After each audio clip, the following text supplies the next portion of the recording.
tún kú déédéé wòyí gbogbo ẹ̀yin ọmọ Yorùbá gbogbo ọmọ lúàbí ọmọ kóòtù òjíire ẹ̀yin ògo adúláwọ̀ ẹ̀yin ìmọ́lẹ̀ adúláwọ̀ ẹ̀yin tọ́lọ́run mọ̀ọ́mọ̀ dání aṣíwájú adúláwọ̀ ṣùgbọ́n tí rìkíṣí àti ìmọ̀ tara ẹni nìkan tí ó kọ̀ tí ò jẹ́ kógo náà ò bú jáde ọ̀rọ̀ Yorùbá ni àgbà ò sí ní ìlú bàjẹ́ wọ́n ní tí baálé ilé bá kú ilé adahoro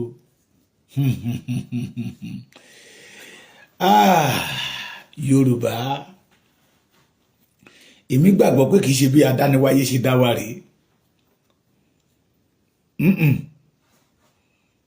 àfọwọ́fà ara wa ni àti ìmọ̀ àwọn tara ẹni nìkan àwọn tọ́lọ́run ọba mi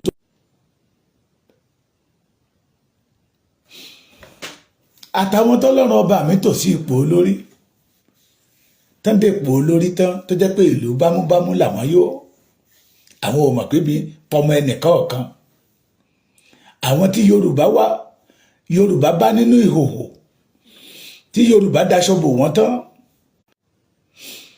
àwọn tí Yorùbá bá nínú ìhòhò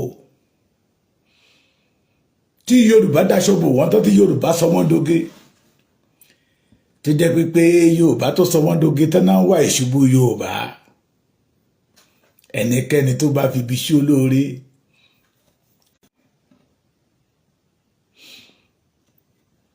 Yorùbá sọ wọ́n dóge tán wọ́n wá dojú ìjà kọ Yorùbá ìran bàbá wọn ò dẹ̀ jẹ́ èèyàn rí Yorùbá ló gbogbo agbára wọn láti sọ wọ́n di èèyàn Yorùbá náà wá ń kọjú ìjà sílé ni Yorùbá tó sọ wọ́n dóge náà wá sọ di ẹni tá à ń kojú ìjà sílé ni a kà nínú ìwé ìròyìn tí ojú wa rí you are welcome Bámigbóyè Abíọ́dún Fàtáì àjọ̀nú mẹkáníìkì tó mòye irúnmọlẹ̀ ẹkùn ọkọ ọmọ àwa ló kàn ó ti kàn yín o a kà nínú ìwé ìròyìn tí Babangida ń confess pé àwọn emir nílẹ̀ Haúsá sọ wípé tó ń bá continue láti máa announce June 12 wọ́n máa pa òun ni ó dẹ̀ gbọ́dọ̀ sáwọn bàbá títí ó gbọ́dọ̀ sí wọn lẹ́nu he stopped the June 12 wọ́n dẹ̀ dá June 12 nù in the support of some others and some leaders ẹ máa bá mi tẹ love and like àwọn alágbára ló ń ṣe bó ṣe wù wọ́n ó gbọ́dọ̀ sáwọn bàbá títí ẹ̀ lẹ́nu that means to say that they want the Fulani to take over the other people ẹ wá wo àwọn títí wa lénìí ẹ wá wo àwọn tí Yorùbá bá nínú ìhòhò tí Yorùbá daṣọ ró wọn ẹ wá wo àwọn tó Yorùbá bá nínú ẹbí tí Yorùbá fún wọn lóúnjẹ ẹ wá wo àwọn tí ń rákòrò nínú ayé tí Yorùbá sọ di ènìyàn pàtàkì Fúlàní a máa ń kọ́ wọn sí ìran wọn Fúlàní a máa ń bẹ̀ wọ́n lọ́wẹ̀ láti bí ìran wọn ṣubú kódà Fúlàní a bá bẹ̀ wọ́n lọ́wẹ̀ láti pa ìran wọn run Fúlàní a máa bẹ̀ wọ́n lọ́wẹ̀ láti gba ohun ìní ìran wọn fún ara wọn ẹ wá wáyé àwọn ọlọ́gbọ́n lóde ẹ wáyé wọn lóde kí n tó máa bọ́rọ̀ mi bọ̀ mo kí yín lórúkọ bàbá Professor Banji Akíntóyè àrólé Awólọ́wọ̀ the only man in our time that stand in the visions of Baba Jeremiah Oyeniyi Ọbáfẹ́mi Awólọ́wọ̀ tó ṣojú tó tún ṣẹ̀yìn Awólọ́wọ̀ you are welcome brother mi ọlá mi arówólò ó tọ́jọ́ mẹ́ta sá ànófí Mukaila ó tọ́jọ́ mẹ́ta o ìyá mi Ajíbọ́lá arówó lajú yóò dára fún yín màmá mi ojú òní tì yín àwọn tó jẹ́ àwọn títí wá tó dúró ní dúró pé that vision Awólọ́wọ̀ gbẹ́dọ̀ parun. Bàbá Stephen Adébánjí Akíntóyè, mo kí yín lórúkọ bàbá yẹn, bàbá tọrọ Yorùbá tó gborun lójú wọn, kọ́lọ́run kó túbọ̀ máa bá wa lọ́ra ẹ̀mí bàbá. Bàbá tí ń làkàkà lójú méjèèjì pé kí ìran Yorùbá bọ́ kò nínú ìgbèkùn. Mo kí yín lórúkọ bàbá, mo kí yín lórúkọ Aníyèkáyé Adégbáyé, ọ̀kan ṣoṣo ọmọ bíi 1 million.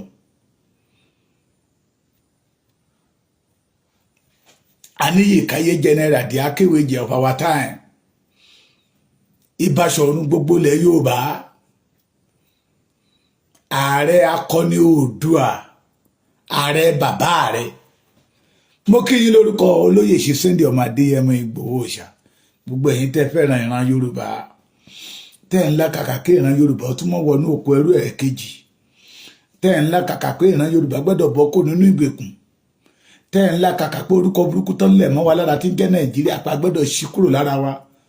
Mo kí yín lórúkọ Sunday Adéníyì Adéyẹmọ Ìgbòho Òòṣà. Mo wá fi àkókò yìí pé gbogbo ẹ̀yin abiyamọ ilẹ̀ Yorùbá, ẹ̀yin ìyá wa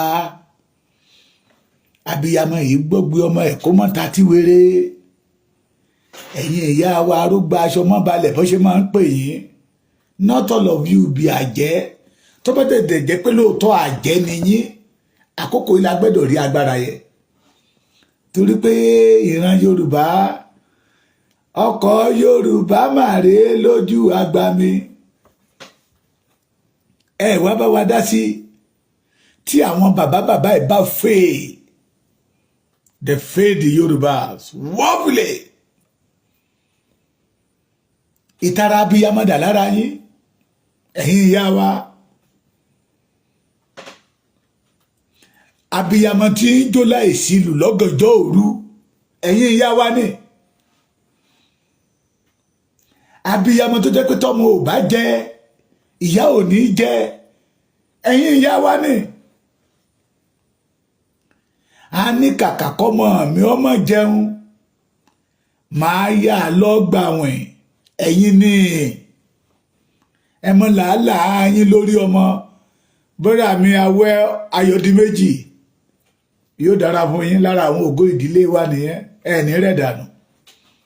Ẹ̀yin ìyá wa ni.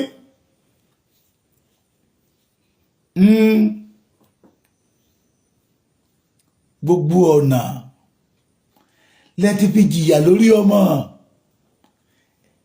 A máa sọ wípé ẹ̀yin ni ìyá ọba, ẹ̀yin ni ìyá dókítọ̀, ẹ̀yin ni ìyá lọ́yà, ẹ̀yin ni ìyá gbogbo ẹ̀, ṣátánàkátà tí ẹ̀yin ni ìyá wọn, tẹ́ ẹ pé lẹ́wà, tẹ́ ẹ dùn wò, tádániwáyé dá yín pé. Ẹ ṣe ẹ wá máa wo àwọn ọmọ wa ní ọmọ yín níran ni, ẹ̀yin abiyamọ gbogbo ilẹ̀ Yorùbá. Ìlú tí àwọn ọ̀jẹ̀lú ń lù fún àwọn ọba ilẹ̀ Yorùbá, tí wọ́n bá ti jó awọ́gà o.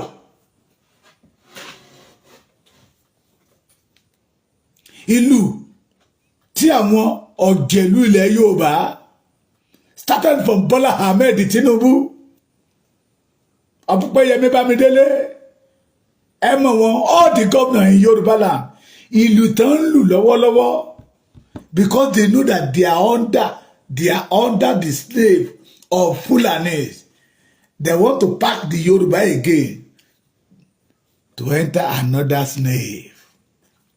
Mítì yẹn náà fẹ́ ṣe ní November 7, ìní lóṣù kẹwàá parí. Ẹ̀yin ìyá wa ẹ dákẹ́ pọ̀, ẹ dákẹ́ pọ̀, ẹ̀yin ìyálọ́jà ìyálóde, ẹ̀yin dà. Ẹ dẹ̀ máa wòran, ìran Yorùbá ọmọ wọnú ìgbèkùn lọ. Ẹ máa wòran, ìyà jẹ ìjẹta máa jẹ Yorùbá. Ẹ̀yin ìyá wa ẹ dìde o. We the Yorùbás, we know those people who are called the fathers, the leaders, the kábíyèsí, wọ́n ti disappoint wa wọ́n ti fẹ́ lọ sign another agreement between the Fulanis and the Kábíyèsí adẹ̀ ń pariwo à ń fa àwọn ọba wa létí à ń kì wọ́n nílọ̀ pé ìpàdé tẹ́ fẹ́ lọ ṣe ní on the 7 yìí ìpàdé ọ̀ràn ni we know that the majority of you did not know the reason of the meeting lára àwọn tó jọ pa tó jọ kún náà ló wá jókòó tó wù ọjọ́ ọ̀la pé tí òun bá nípa àtìpé nínú kínní yìí ìyà gidi ní fún ìran Yorùbá àti ìran òun àtọmọ tó ń bá bí ló padà bàbá mi praise Múyìwá Olúkọ̀yà adára fún yín màá pè yín lẹ́yìn ètò mo fẹ́ gba dọ́là lọ́wọ́ yín ni o Ọlọ́run ṣàánú Yorùbá o ló ń sọ fún wa wípé ẹ pariwo síta o there is hidden agenda they want to use the Kábíyèsí and some Kábíyèsí behind of it to sign another agreement tí ìran Yorùbá òfin ní níṣìmí mọ́ adé ń fa àwọn ọba wa létí bí a ti ń fa wọn létí náà já etí yẹn gbà lọ́wọ́ wa bí a ti ń kéwọ́ nílò náà sọ wípé wọn ò gbá èlò ẹ̀yin ìyá wa lẹ́dẹ̀ wà lẹ́yìn ọba la fi pè ní àléébá ṣé wa máa wò wọ́n ran ni a sì ń jẹ̀kan lọ́wọ́ àti ìjẹ́tán à ń jẹ̀kan lẹ́nu àti ìjẹ́kúná wọ́n tún kì mí bọ̀ wá lẹ́nu pípa tí Fúlàní sì ń pa wá wọn àti ìdáwọ́ wọn àjáwọ́ àti méjì àwọn tí Fúlàní ti pa under the government of Bola Ahmed Tinubu under the government of Bola Ahmed Tinubu náà pa ọba méjì ní fọnáfọṣù tí ẹ̀jẹ̀ ọba ń kán tó lójú títí ọlọ́dà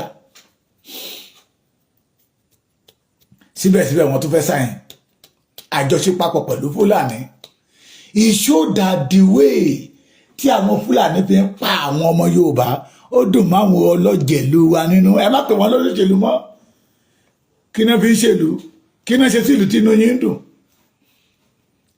it showed that inú wọn ń dùn sí they are happy the way the Fulani are starting attack the Yorubas including all the Kábíyèsí don't let me say all the Kábíyèsí majority Kábíyèsí inú wọn dùn sí bàbá mi praise Adébáyọ̀ Ṣítù ẹ̀rí ànúgbà agbára ìfòkòtò gbogbo yín ilé ayé yóò ní fòyérú ẹ máa bá mi pé fídíò yẹn ẹ má gbàgbé Bàbá Èkìtì YouTube channel Bàbá Èkìtì TV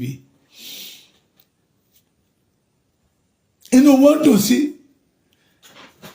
that is why I quote Babangida the emir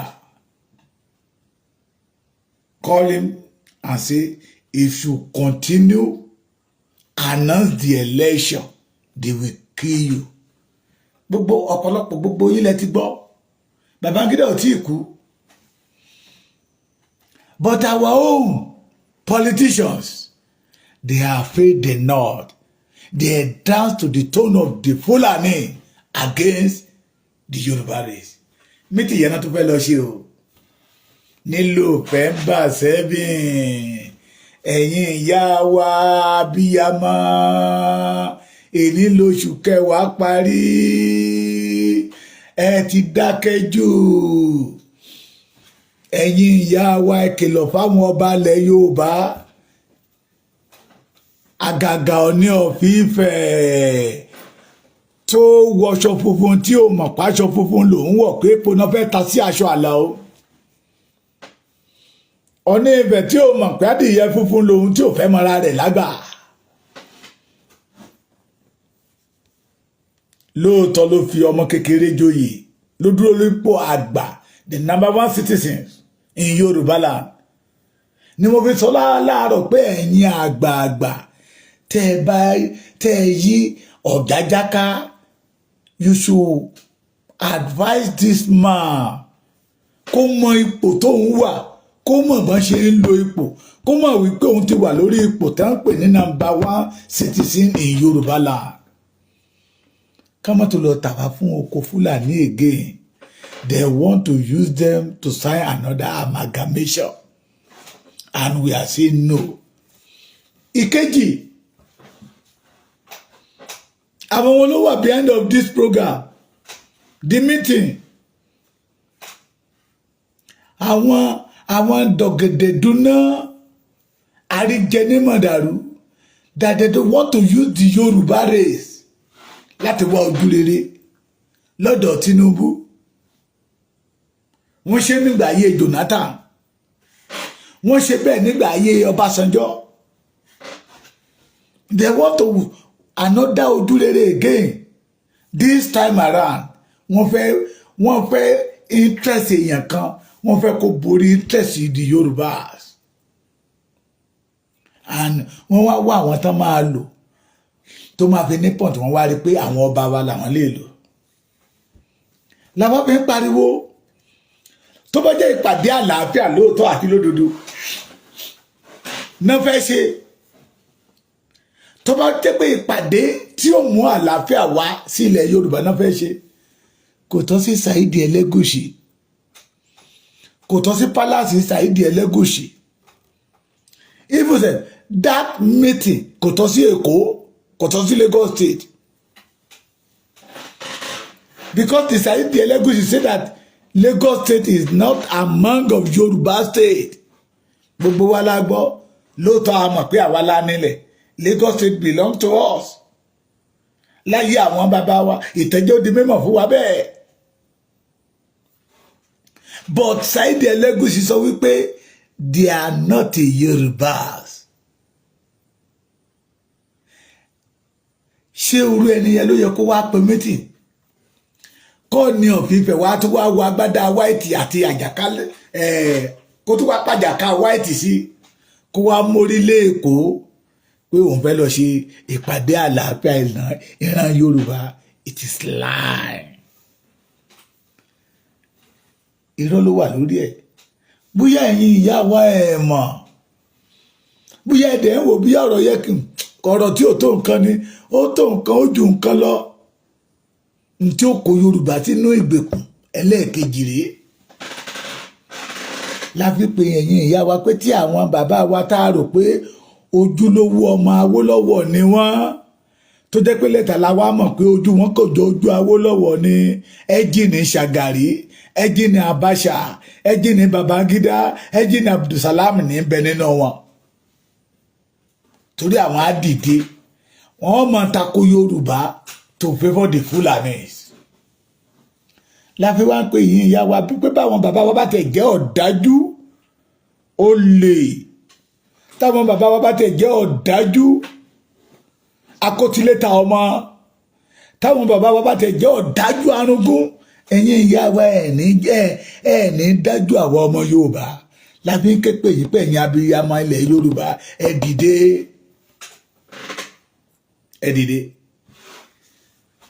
Lára àwọn tó organize meeting yẹn, only in that meeting all the senator in Yoruba land will be there, the governor will be there, Bola Ahmed Tinubu will be there tí ó bá lè wá rán yẹn wá, the kábíyèsí will be there. A wá máa bi wọ́n léèrè ẹ̀dùn ọkàn wa. Ẹgbẹ́ ṣòro meeting yẹn ló ti yẹ ká lọ máa bi wọ́n léèrè. Bóyá ọgbọ́n ọmọdé ti tèmi ni. Ìbéèrè wo la fẹ́ bi wọ́n?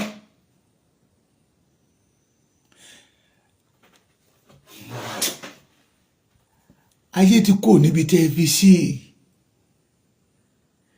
Nígbà tí Fáyọ̀ṣe jẹ́ gọ́vnà Èkìtì níbí báyìí, ẹ mọ̀ pé ní Fáyọ̀ṣe mọ́ Fólèṣe. Gọ́vnà Ayọ̀ Fólèṣe, fi olè ṣe, tíìpù ló fi ṣe. Fáyọ̀ṣe ló máa ń ní ẹ̀dìyẹ tí ẹ̀dìyẹ yìí àgbẹ̀, ó lè gbé ó lè gbà. As he introduced one program, ask your governor. Lọ́dún mẹ́rin tó lò láàsì, irú àwa yìí pèpèpè wọn àjẹ́ wọlé, wọ́n á ti àrèjì nọ́mbà àwọn tó máa wọlé.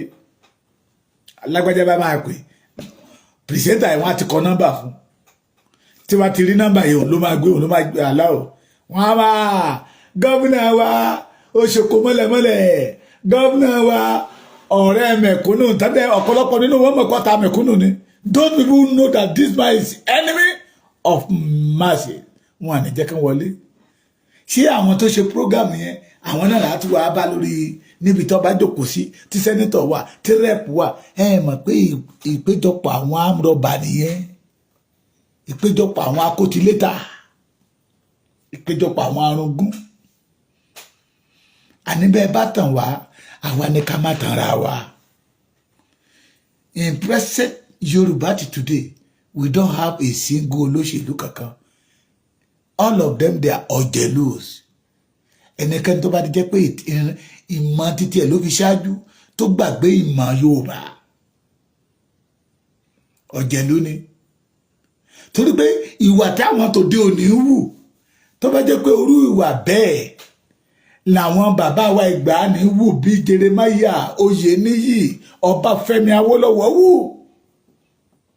àwọn bàbá wa Abraham Adesanya is a senator the majority of you did not know it's a Senator Abraham Adesanya Senator Adebanji Akitoye that become our father today àwọn ojúlówó ọmọ Awólọ́wọ̀ nìyẹn Adékúnlé Ajáṣe Bọ́lá Ìgè Lateef Jákàndé Ọlábísí Ọ̀nàbánjọ and so please don't forget Bàbá Táyé Ṣóláàrin tó bá jẹ́ pé ìwà tán wù táwọn tòde òní wù làwọn bàbá ìgbà yẹn wù irú àwọn Bọ́lá Ahmed Tinubu yìí irú àwọn Ọ̀ṣọ́bà Bísí Àkàndé wọn ò ní rílé ayé gbé bí wọn ò ṣe jẹ́ káwọn ọmọ tòde òní rílé ayé gbé kí lẹ fẹ́ bí wọ́n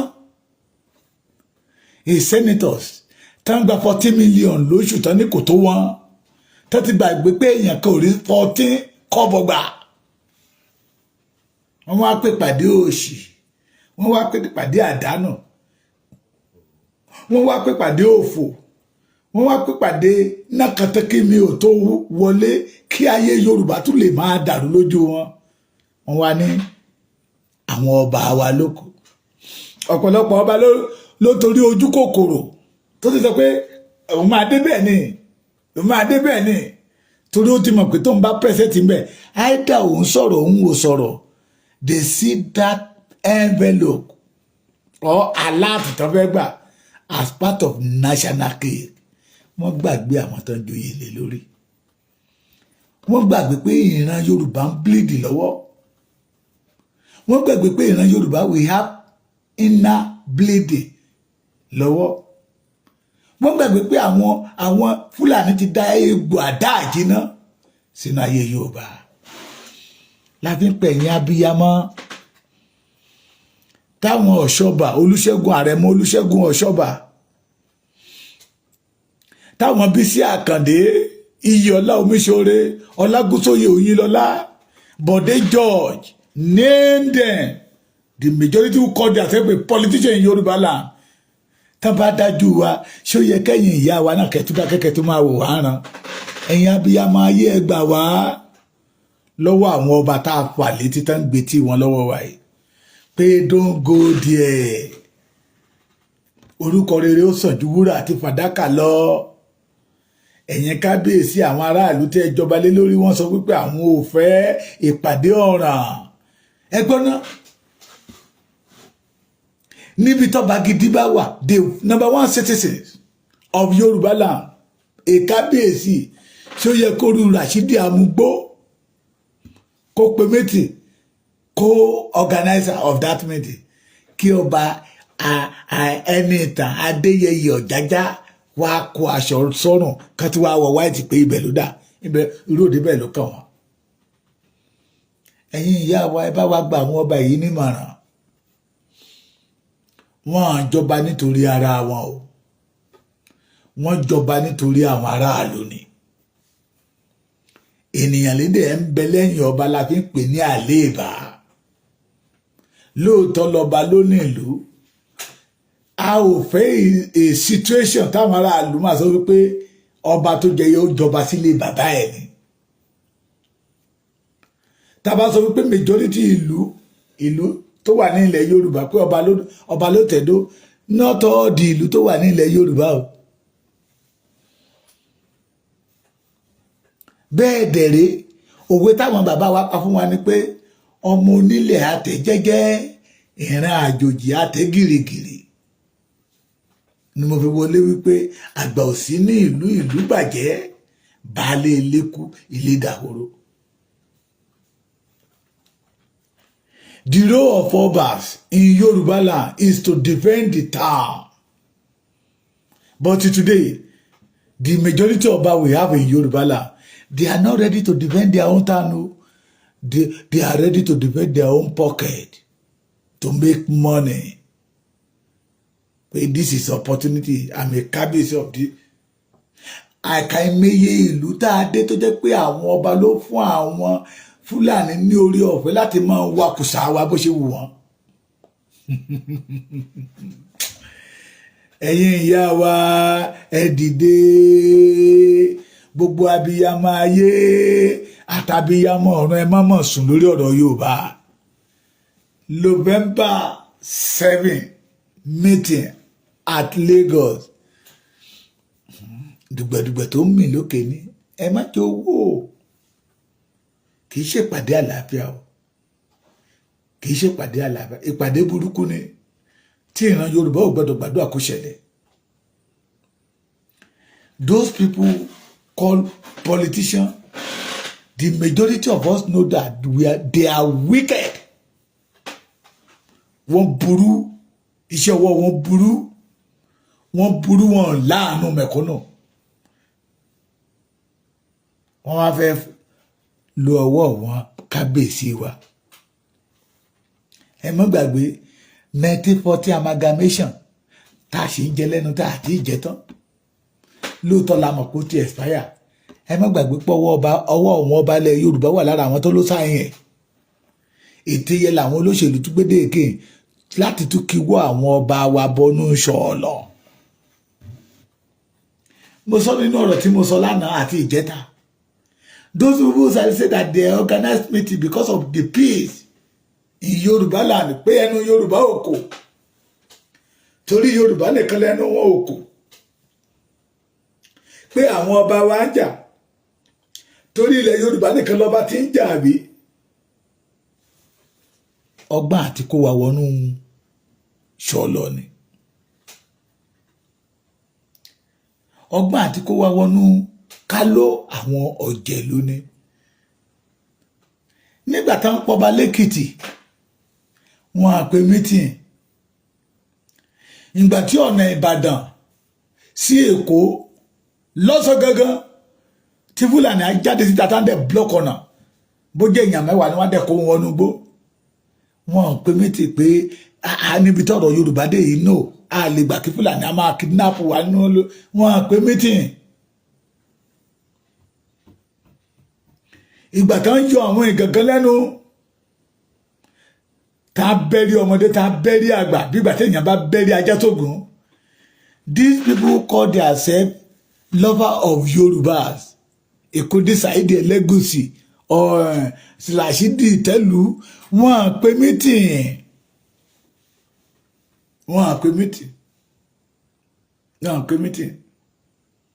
Ṣùgbọ́n nígbà tán gbọ́ pé àwọn kan fẹ́ dìtẹ̀ gbàjọba lọ́wọ́ Bọ́lá Ahmed Tinubu pé kò ní í dá ọmọ wa ló ṣàwà ń bẹ̀ báwo náà ṣe máa dìtẹ̀ gbàjọba lọ́wọ́ ẹ̀. They now call the meeting. They want to call the kábíyèsí láti lè sign another agreement with Fulanis. Ẹ̀yin ìyá wa ẹ má wò wá rán o. Gbogbo abiyamọ bóyá lẹ́mọ̀ ayé àwọn ọmọ yín ọjọ́ ọ̀la náà ń bàjẹ́ lọ́wọ́. Under the Nigeria, we the Yorubas a ní nǹkan tó ń pè ní ọjọ́ ọ̀la. Tán bá tàn yín ẹ mọ̀ tanra yín. Ẹ̀yin náà mọ̀ pé we the Yorùbá ohun tó ń pè ní ọjọ́ ọ̀la àjìnà sí under the Nigeria. Ẹ̀ẹ̀mẹyẹ ọmọ ológo Yorùbá tí Nàìjíríà ti pa bẹ́ẹ̀ nípa ẹran ni. Where is Delegiwa today? Abiola dà lẹ́ni. bóyá lẹ mọ̀ pé Nàìjíríà ló pa Gani Fáwẹ́hìnmí lórí ọwọ́ tear gas. It is because they don't want Yorùbá láti gbére. Àwọn wèrè yẹ ò pé meeting nígbà yẹ o wọn pé meeting n tàbí nípa ọ̀rọ̀ yẹ ó kàn yín ìyá wa nìyẹn. Àti wá rí wípé àwọn tó tá a pè ní bàbá ìlù tí Fúlàní bá ti lù sí wọn làwọn ń jó. Àwọn tá a pè ní bàbá tá a rò pé wọ́n ó ṣojú wọn ó tún ṣẹ̀yìn ìlù tí Fúlàní bá ti lù sí wọn sà òun làwọn ń jó. Ẹ̀yin ìyá wa gbogbo abiyamọ ilẹ̀ Yorùbá please ẹ má ṣe jẹ́ kí àwọn ọba yìí ó tún kó wa wọnú oko ẹrú ẹlẹ́ẹ̀kejì láyé àtijọ́. Ẹ̀yin ìyá wa bọ́ba kan bá wà tí ò bá fi ti yín ṣe tẹ́ ẹ bá ti yọ oúnjẹ àyà yín tọ́lọ́run ọba mi fún yín yẹn tẹ́ ẹ yọ síta fọ́ba irú ọba bẹ́ẹ̀ ó wọnú dààmú tàbí tẹ́ ẹ lóṣọ òdì fún ọba bẹ́ẹ̀. Àwọn ọba tó kọ̀ tó sọ wípé wọn ò ní jẹ́ kí ìran Yorùbá ó sí mi yìí bóyá ẹ máa bá wa róṣọ òdì fún wọn sà máa bóyá oúnjẹ àyà yín méjèèjì lẹ́dẹ̀ máa bá wa fi jó níta gbangba fún wọn torí pé wọn ò fẹ́ kẹ́ ẹ jèrè àwọn ọmọ yín wọn ò fẹ́ kí ilẹ̀ Yorùbá ó rójú torí tí ilẹ̀ Yorùbá ò bá ti rójú àti jèrè ọmọ yóò nira o. Mo sọ lẹ́nu bí ó ti ń lọ sí bí ọ̀sẹ̀ bí mẹ́ta ń sìn bí ọmọ kan upper last year olóhun 2022 result ẹ̀ wà òkè owó deny ẹ̀ last year the same thing this year now ìyá ẹ̀ ti pè mí lénìí ẹ gbọ́ tọ́mọ yẹn bá wà lọ di amúrọ̀bà lọ́la ńkọ́. The largest Yahoo boy in Nigeria today is Yorubas. The largest Olosho hookup in Nigeria today is Yorubas. We are in trouble. And all these cabbages, you know, when they know that Nigeria did not have peace under Nigeria. They know that Yoruba did not have peace under Nigeria. Síbẹ̀síbẹ̀ torí brown nebula katalat. They prefer to dine wine with Nigeria. It is because of Tinubu and Misha. They want to sign another amalgamation again to become a citizen of the slave of Fulanis. To the point of in Nigeria, and they behave like that Nigeria belongs to them. That is why Tabi Lord of Fatima when you are being a parent, choose anybody to challenge you. In doing the Awolowo. Níbi tí ènìyàn bá ń gbé wọn ń dá màálù ń bẹ àwa àti màálù ló jọ ń gbé pẹ̀lú èṣìṣì burúkú tó ń tẹ̀lé wọn kiri pẹ̀lú ìgbẹ́ burúkú tó ń yà wọ́n ń dára tó wù wọ́n ọmọ Yorùbá dẹ̀ jáde síta pé èyí tẹ́ pa wá tó ẹ jẹ́ ká máa lọ and some people call themselves a lover of Yoruba people say we don't want the independence for the Yorubas we don't want freedom for the Yoruba. Let us stay in Nigeria. Kí Nigeria lè máa gbá wa ní kó lọ. Ẹ̀yin ìyá wa ẹ má máa wò wá ránṣẹ́. Ẹ̀yin ìyá wa ọ̀pàkẹ́ ọ̀làkẹ́. Ẹ wá lu agbára yín. Ẹ̀yin abiyamọ. Ẹ̀yin ni ìyá ọba, ẹ̀yin ni ìyá ìjòyè. Bójú ojú oorun lẹ ti máa yọ sáwọn ọba yìí. Tí ń tà ń sọ tí ó fi yé wọn. Pé oko ìnira mìíràn tó fẹ́ kí ọwọ́ ọmọ Yorùbá bọ̀ that all the Yorubas will reject that November 7-11 torí kò lè ṣe ètò rere torí àríjẹ ní mọ̀dàrú ní gbogbo àwọn tó organize ẹ má gbàgbé màmá tẹnumọ́ ọ̀rọ̀ yẹ Rashidi Olúwo nítorí tó jẹ́ kó ń fẹ́ Fúlàní ni pé Fúlàní ló ní àkóso Nàìjíríà kó bá lè belong ó fẹ́ Fúlàní ọmọ ọba ọmọ emir ni níyàwó ẹ̀ the same thing Saidi Ẹlẹ́gùnṣì ẹgbẹ́ àbẹ́ dáhùn ẹ wá wo àwọn tó náà pe meeting bí ọmọbìnrin kan tó ń pè ní Tèmiládé Iyemọja. He was one time a second command to Pastor Bankole Ọ̀rànmíyàn soldiers tó mú gàrí nínú Kútọ́nù báyìí tó tẹ̀lé Dúpẹ́ Onítìrí. Ẹ̀yin ìyá wa ẹ̀yin abiyamọ abẹ̀yìn ni ẹ má hùwà bí Dúpẹ́ Onítìrí tó darapọ̀ mọ́ àwọn ọ̀dájú bàbá táwọn adá ojú Yorùbá. Ẹjẹ́ àjọ rò báyìí láti ìgbà tí Fúlàní ti ya bu ọ̀dọ̀ wa tán pa wá bí ẹni pẹran mélòó nínú àwọn Afẹ́nifẹ́re tó jáde síta tó go against it tó reject ẹ̀ wọ́n lè ṣe é torí pé wọ́n ti kọ́wọ́ wọn bọ̀ ṣọlọ ojú kòkòrò ti báyé wọn jẹ́ ojú kòkòrò ti gba òdodo ọ̀rọ̀ lẹ́nu wọn wọ́n ti jẹ́ dodo àti sọ̀rọ̀ òdodo síta ó ti di wàhálà lára wọn wọ́n ti wá sọ̀rọ̀ Nàìjíríà àti Yorùbá di sónú ẹ̀kú àmúmọ́ra ni that is why you see the key the pine àdúgbò lẹ́yìn ọmọ ẹ̀sìn ṣe ń sọ odidi ọmọ Afẹ́nifẹ́re leader in Yorùbá land nothing happen. Ẹ̀yin ìyá wa ẹ wake up mo gbàdúrà o ẹ̀mí Onítìrí ò ní balẹ̀ yín o ẹ wake up. It is show that gbogbo tí Dúpẹ́ Onítìrí ń sọ ń gbà yẹn lọ́hùn lára àwọn tó rán níṣẹ́ ló ti wá jáde síta ń bí báyìí. Ẹ wake up.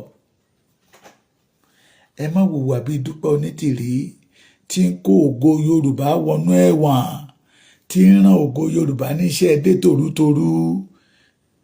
Ẹ gbà wá lọ́wọ́ àwọn ajẹkólóńkígbe àwọn àgbà yahoo olóṣèlú tán tó jẹ́ pé ọjọ́ ọ̀la Yorùbá náà fi ń yahoo tó jẹ́ pé ọjọ́ ọ̀la Yorùbá náà fi ń ṣe negotiation láàrin àwọn àti Fúlàní àwọn Olúṣẹ́gun Ọ̀ṣọ́bà tó ṣojú tí ò lè ṣẹ̀yìn àwọn Bísí Àkàndé tí wọ́n ṣojú tí wọ́n ò lè ṣẹ̀yìn tí wọ́n sọ fún wa pé àwọn gangan ní ojúlówó Afẹ́nifẹ́re láì mọ̀ pé àwọn gangan ní ìkookò láàrin ọ̀dọ́ àgùntàn. Ẹ gbà wá lọ́wọ́ wọn ẹ̀yin abiyamọ ayé ẹ̀yin bímọbímọ ẹ̀yin ìyá wa gbogbo ọ̀nà tẹ́ máa gbà to say no to the decision all the organizer of that meeting. Kẹ́ dárúkọ àwọn ọba ẹlẹ́yọ kọ̀ọ̀kan Ọọ̀ni of Ifẹ̀ Aláké Ìtẹ̀gbá Òṣèmọ̀wé tòǹdó Dèjì Ìtàkúrẹ́ Ewì Ìtàdó Òòrè Tọ̀tún Ọwọ́ Àtàjèrò ẹ máa pè wọ́n ẹ máa pè gbogbo àwọn ọba yẹn pé mítìn yẹn bí ìgbà téèyàn mọ̀ọ́mọ̀ fẹ́ sọ ènìyàn sínú kòtò májídán ni wọ́n mọ̀ọ́mọ̀ fẹ́ tẹ ògo Yorùbá rè ni torí owó àwọn tó gbowó lánàá nígbà 83 wọ́n kábàámọ̀ ẹ̀ ṣùgbọ́n wọ́n ti bà ohun tó dára jẹ́ àwọn tó dìde ìpadọ́ máa Awólọ́wọ̀ ń gbà yẹn lọ́hùn tọ́rọ pé Awólọ́wọ̀ náà ń ṣe tí wọ́n mọ̀ pé Yorùbá náà ṣe wọ́n kábàámọ̀ ẹ̀ lóòótọ́ ṣùgbọ́n ọ̀bẹ gé mọ́ lọ́wọ́ ẹ sọ ọ̀bẹ dànù ṣé ọ̀bẹ ò ti ṣiṣẹ́ tó fẹ́ ṣe ni ẹ má jẹ́ kí ọ̀bẹ ó gé ọmọ lọ́wọ́ lélẹ̀ ká tó sọ ọ̀bẹ dànù. Don't allow these obas to attend that meeting. Meeting yẹn ò lè ṣe Yorùbá lóore àwọn tó gbé meeting yẹn kalẹ̀ meeting olóṣèlú ni it is because they bíyà rúmọ̀ ni bíyà òótọ́ ni pé àwọn kan gàǹgì ara wọn papọ̀ láti gba ìjọba lọ́wọ́ Tinubu náà fi dé pé òkè tí gbogbo àwọn ọba wa bá jókòó style àwọn ọba yẹn wọ́n á lo àwọn ọba yẹn pé you see all the Yoruba obas they are in support of one nation one nation one nation ẹ gbọ́ ṣé one nation ni wá tí wọ́n dẹ̀ mọ̀ pé àwọn British dáṣẹ́ Ọlọ́run rú nínú ayé wa ni ṣé one nation ni wá bóyá tètè àwọn ọba yẹn bá di sí ọ̀rọ̀ wa ẹ̀yin ìyá wa etí wọn á là sí ọ̀rọ̀ títí yín torí mo sọ nínú ọ̀rọ̀ mi kan àwọn Fúlàní ò dẹ̀yìn lẹ́yìn àwọn ọba yẹn gift táwa ń gbàdúrà táwa ń ṣọkọ̀ ẹ̀ pé kí ó má ṣẹlẹ̀ pé a nígbà kan pín gift yẹn fáwọn ọba wa we give them chance láti máa fi gift yẹn ránṣẹ́ sáwọn ọba yẹn tá a dẹ̀ máa gbà gift ikú ni they want to start to kidnap them and we are say that we will use everything that we have that will not happen ó máa happen torí àwọn ọba yẹn ò fẹ́ràn wa majority àwọn ọba yẹn wọn ò fẹ́ràn ìlú tó ń jọba lé lórí majority àwọn ọba yẹn wọn ò fẹ́ràn aráàlú wọn ọba kẹwàá mi ò lè gbàgbé ọba yẹn láéláé wọ́n fi ẹ̀tọ́ ìlú ẹ̀dùn ó pe àwọn kọ̀ọ̀kan nínú ìlú ẹ̀ tó júmọ̀ pé ó pè wọ́n ní ọba yẹn ta 10 nínú ilé ẹ̀ wọ́n fi ṣe ẹjọ́ kì í ṣe ilé kékeré ló tà lẹ́kọ̀ọ́ 10 torí ó lówó kó tó jọba ó ta lébi 10 àwọn ọmọ wọn tó wà lábúròdù náà bá bẹ̀rẹ̀ sí support 21 years náà fi jàjà yẹn tó fi gba ẹ̀tọ́ ìlú yẹn padà fún ìlú yẹn ọba nìyẹn kì í ṣe ọba tó ń jẹ aráàlú run tí ọba ń sanra tí ìlú ń yòrò àwọn tó fẹ́ lọ síbi mítì yẹn wọn ní kankan tó fẹ́ sọ they will not allow them to see anything but majority ń lọ torí pé ọ̀rọ̀ olóṣèlú ọ̀rọ̀ kíní ní òṣèlú nù opportunity rẹ̀ láti hit nínú national cake nǹkan bá lọ nìyẹn the national cake that belong to them òní Fúlàní jálé wọn lọ́wọ́ gbígbà tí èèyàn bá já búrẹ́dì lé ọmọ lọ́wọ́ ẹ̀yin ìyá wa ẹ̀yin abiyamọ tòótọ́ ẹ̀yin ìyá wa ẹ bá wa pè wọ́n a ní kẹ́ pé àwọn olóṣèlú yẹn wọn ò lè yí padà torí pé owó ní kọ̀ǹtù ayé wọn àwọn òrówó kọ̀ǹtù owó ní kọ̀ǹtù ayé wọn owó ló sọ wọ́n di ọ̀tá ìran wọn owó ló sọ wọ́n di ọ̀tá òmìnira ìran wọn owó ló mú wọn kẹ̀yìn sí orísun wọn that make them do whatever they like to perish the Yoruba race owó ní dààmú wọn ṣùgbọ́n ẹ bá wa pé àwọn ọba yẹn ṣàkíyèsí pé tí àlọ́ bá jẹ lọ àbọ̀ á jẹ bọ̀ kán rántí pé ilé làbọ̀ ìsinmi oko we don't want it kán lọ kán dékè pálásì máa gbóná má wọn we don't want it kí ọba ìlú máa lọ nígboro ayé káwọn ọ̀dọ́ kan da òkúta bò wọ́n we don't want it to happen to any obas in Yorubas so that is why we are saying that we don't want that meeting yẹn ò lè ṣe wá lóore ìbànújẹ́ ni meeting yẹn fẹ́ kó bá ìran Yorùbá ẹ̀kọ́ àṣù ìṣútán ni meeting yẹn fẹ́ kó bá ìran Yorùbá and we are saying we don't want that meeting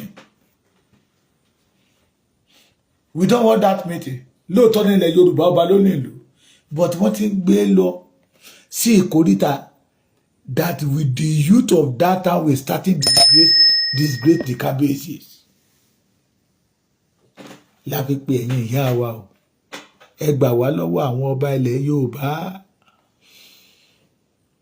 ẹ gbà wá lọ́wọ́ Ọọ̀ni of Ifẹ̀ adìyẹ funfun tí ò mọ́ra rẹ̀ lágbà tí wọ́n bá fẹ́ ṣe peace meeting that concern the Yorùbá Ilé Ifẹ̀ ló ti yẹ ká ṣe tí wọ́n bá ṣe nílé Ifẹ̀ kan lọ ṣe nìbàdàn tí wọ́n bá tẹ̀ máa ṣe lẹ́kọ̀ọ́ kì í ṣe Saheed Elegushi kì í ṣe palace Saheed Elegushi that deny the Yoruba in the public yes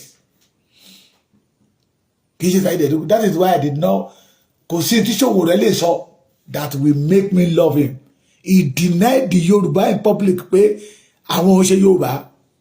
So anybody that denied the Yoruba in public, he did not have right to call a unity meeting that belong behalf of the Yorubas. No. Ẹ pé Ọọ̀ni of Ifẹ̀. Ẹ pé Ọọ̀ni of Ifẹ̀ ṣàkíyèsí pé Onírìṣà, don't allow this olóṣèlú to gbé ẹwọ gbòs. Òyìnbó ni wó gbọ́ gbòs. Ẹ pé Ọọ̀ni of Ifẹ̀ ṣàkíyèsí pé kábíyèsí ẹ ti ń kúrò lọ́nà ìgbẹ́lẹ̀ ń wọ̀ yìí lọ yìí. Because the Yoruba will not take it. All the Yoruba said no to all any ìbàjẹ́ amalgamation. Kókòrò ní amalgamation. We are saying no. What we want now is our nation. We want to reclaim our land back. The Yoruba want to secure the Yoruba land by ourselves. We don't want any darudapo in Yoruba land again. The Yoruba land belong to us. And we and Fulani and Hausa, we are not one. We are not one. We are not one. We are not one. We want a fẹ́ padà sí bí Ọlọ́run ṣe dá wa. Nàìjíríà kì í ṣe Ọlọ́run ló dá. Nàìjíríà kì í ṣe Ọlọ́run ló dá. It is a British ló dá Nàìjíríà. But Yorubas, Ọlọ́run ló dá wa. Bó ṣe jẹ́ pé Ọlọ́run ló dá wa rèé, di Èkìtì, di Ìlàjẹ̀s, di Àkókó, di Ìgbómìnà, Àwórì, Ọ̀yọ́, name it, Ìjẹ̀bú, Ẹ̀gbá, Rẹ́mọ, èwo ló tún wà ńbẹ̀? Ọlọ́run ṣù wá papọ̀ sójú kan pé ẹ̀yin wọ̀nyí ẹ máa jẹ orúkọ báyìí ọmọlúwàbí ni. That is why you will see Ìjẹ̀bú man believe that he's a Yoruba man. That is why you will see the Ekiti man tó máa fọwọ́ sọ̀yà pé I'm a Yoruba man. Ọ̀yọ́, Ìbàdàn will tell you I'm a Yoruba man. Ìgbómìnà I'm a Yoruba man. Títí tó fi dé Òkun ní Kogi, they believe I'm a Yoruba man. Torí pé Ọlọ́run ló dá wọn bẹ́ẹ̀. But Nigeria àtọwọ́dá ni.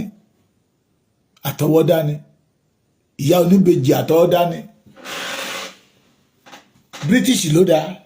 That is why go on. Ìjẹun wa yàtọ̀ síra wọn. Ìwọṣọ wa yàtọ̀. Èdè ẹnu wa gan yàtọ̀. Ìrísí wa gan yàtọ̀. Àbí ó yàtọ̀? Ó yàtọ̀. Memory, brain box tọ́lọ́run gbé sí wa lórí, ó yàtọ̀ sí títí wọn. We don't want downfall of Yorubas. So what we need is our nation. We don't want any amalgamation. Kẹ́yìn kábíyèsí yẹ kẹ́ máa gbọ́. We are 16 now. We don't want kí kábíyèsí kan máa lọ nígboro ká ọ̀dọ́ máa dòkúta bò wọ́n. If you go there and sign any paper, tell the person sign behalf of the Yoruba, you are deceiving yourself, sir. Kábíyèsí, a máa wọ yín, ẹ̀rù máa bà yín. No amount of security tẹ́ máa kó tira sí palace yín. No, it's not a threat thing. Àwọn kan tí ń pè wá fi àwọn ọba yẹlẹ̀ jẹun lọ. I say no. We don't want you to insult our kábíyèsí. We talk to them and they will listen. Tẹ́ bá kọ̀ tẹ́ bá lẹ́yìn ní gbọ́, àwọn ọ̀dọ́ ti rẹ́dìdè yìí. Those organizers tán wá lọ pé àwọn YSDM tán ní ká máa bẹ ọmọ Yorùbá, they should allow them to organize this meeting. Ẹ ti mọ̀ pé ó lè náà fẹ́ fi Yorùbá já. Don't allow them. Ẹ̀yin ìyá wa ẹ dìde o. Gbogbo ẹ̀yin obìnrin ilẹ̀ Yorùbá ni mo ké pé o. Èyí tó ti bímọ dárí, tí ó jẹ oúnjẹ àyà ẹ̀ tó ti dẹnu kodò, èyí tó oúnjẹ àyà ẹ̀ tó yí dúró pépépé, abiyamọ ni gbogbo yín ẹ dìde sọ̀rọ̀ Yorùbá o. Don't allow this kábíyèsí láti dá Yorùbá sínú oko ẹrú ẹlẹ́ẹ̀kejì. torí inside Nigeria Yorùbá ò lọ́jọ́ ọ̀la ẹ rò dáadáa ọ̀rọ̀ tí mo sọ yẹ ẹgbẹ́ sọ́tún ẹgbẹ́ sósì bí àìrọ́ ni mo bá pa ẹ mọ̀ pé Yorùbá ò lọ́jọ́ ọ̀la nínú Nàìjíríà o inú ìgbèkùn la wà kí àwọn bàbá yìí kán máa increase ìgbèkùn wa torí kékeré ló kù ká kúrò. Let me tell you one thing kò sí bí ènìyàn ṣe lágbára tó lágbára tó Ọlọ́run either they go there and sign any paper Yorùbá is going Yorùbá is going but culture wa all our culture our forefather built it on Kábíyèsí and we don't want our culture ó di àgbásọ̀tún àgbásòsì. That is why we are warning all the Kábíyèsí pé òdi ẹ̀tẹ́ ni ẹ má bá wọn lọ òdi àbùkù ni ẹ má bá wọn lọ.